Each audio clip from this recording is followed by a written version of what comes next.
Tips berikutnya yaitu pastikan bawa tisu. Ya, serius pastikan bawa tisu.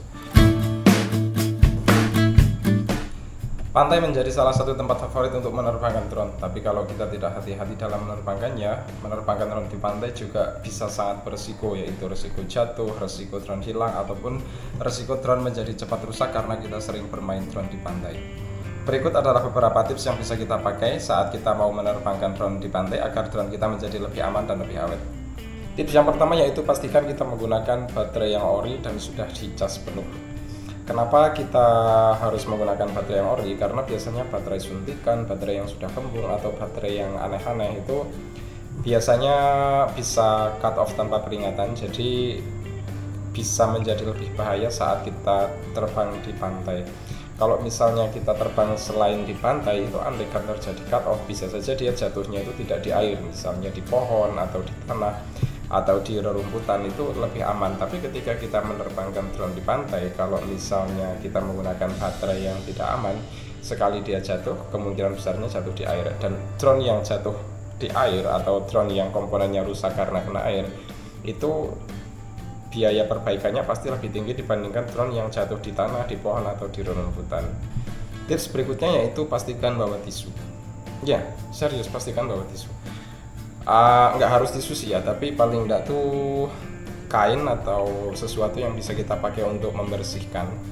Karena saat kita terbang di pantai, meskipun drone-nya tidak sampai nyemplung ke air, itu sebenarnya angin-angin yang ada di sekitar pantai itu tetap membawa butiran-butiran air pantai yang jika dia kena logam, terutama yang sering adalah di motor drone kita, itu kalau kita tidak segera bersihkan, tidak segera kita lap, itu biasanya akan timbul korosi di motor. Ini adalah contoh gambar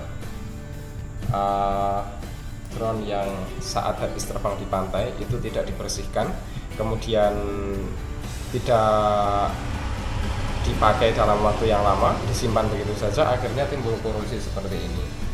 Ini juga ya, kalau saya sih ya, itu sayang banget, jangan sampai motor drone kita itu jadi korosi ya, hanya karena kita itu lalai bawa sesuatu yang sebenarnya itu simpel banget. Atau misalnya kan simpel aja ya, kita tuh bisa bawa tisu, atau kalau nggak bawa tisu oke lah, mungkin pakai kaos pun nggak apa-apa, bisa kita lap-lap di motornya itu atau di baut-bautnya itu supaya dia tidak timbul korosi. Karena sekali dia timbul korosi, apalagi misalnya di baut motornya itu, kalau suatu saat nanti kita harus ganti propeller, itu kalau korosinya parah ya kita nggak bisa lagi mau ganti propellernya, agak susah karena baut yang sudah korosi kan susah untuk dibuka ya. Itu juga diantara tips penting yang biasanya saya pasti nggak lupa kalau kita mau terbang di pantai. Berikutnya yaitu jangan terbang terlalu rendah atau terlalu dekat dengan air. Kenapa demikian? Karena biasanya drone itu kan misalnya, nah di sini dia pakai sensor yang di bawah ini ya. Sensor yang di bawah itu setahu saya dia sensor vision, jadi kalau misalnya, mohon maaf nanti kalau salah silakan dikoreksi ya. Kalau dia berada di yang area di bawahnya itu benda-benda padat seperti batu, tanah, itu dia solid banget. Tapi kalau dia berada di dekat air, karena sifat air itu memantulkan, itu dari pengalaman saya sendiri menggunakan drone yang ada ini, itu terkadang dia nggak stabil. Misalnya kita sedang terbang begini, karena misalnya terlalu dekat dengan air, dia bisa geser kanan sendiri atau geser kiri sendiri, atau bahkan terkadang naik atau turun sendiri. Nah, di sini bahayanya ketika misalnya di dekat situ ada ranting, ada pohon, atau ada benda-benda tertentu. Kalau dia terbang tanpa terkendali, ya kalian tahu bahayanya kan ya. Atau kalau memang terpaksa harus banget, misalnya harus banget terbang rendah di dekat air, usahakan kita bawa observer atau ada teman. Observer itu teman yang ngawasin drone kita posisinya ada di mana. Jadi saat kita fokus ke layar untuk ngambil video, tetap ada orang yang jagain drone kita posisinya sedang di mana. Jika kemudian drone itu mendekati potensi bahaya, maka secepat mungkin teman itu kan akan memberitahu ke kita bahwa drone dalam posisi bahaya, sehingga kita bisa ambil tindakan yang cepat. Atau di alternatif lain, kita bisa pakai semacam busa ya. Ada kan Tapi nggak tahu ya untuk yang versi DJI Mini ini ada atau enggak.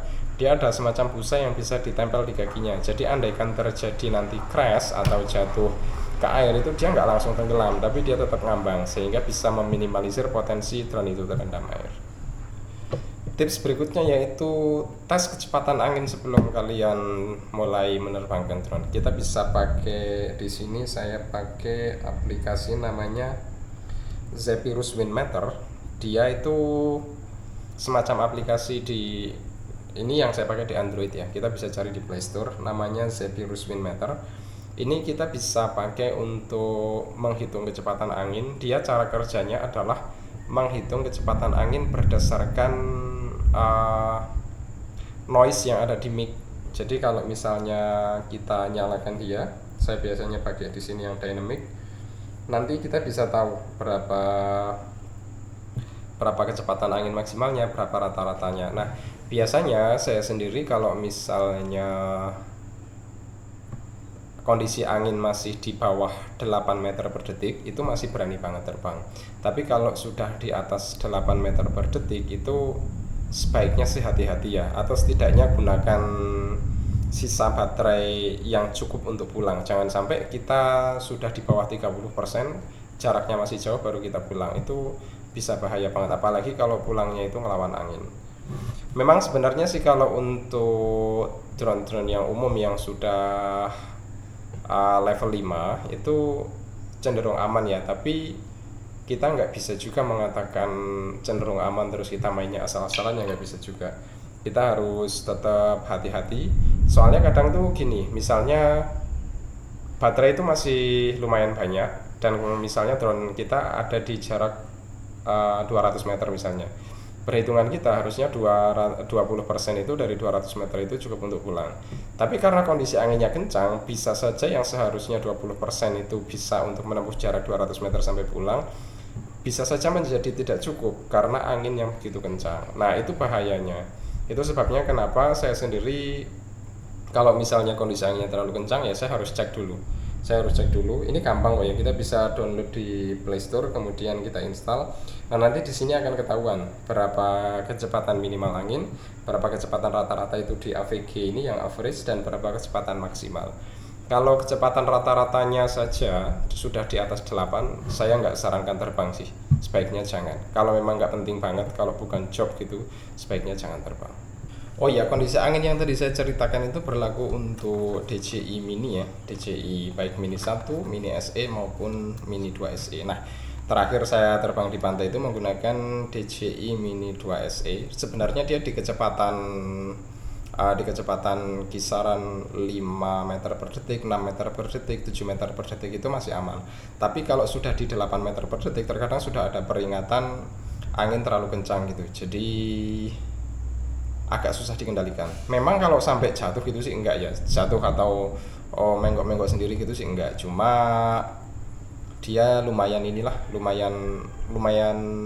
kadang tuh agak, misalnya memang harus ngelawan angin banget, dia nggak bisa. Misalnya kita gerakkan maju gitu, dia akan diam saja di tempat karena saking kuatnya dia ngelawan angin.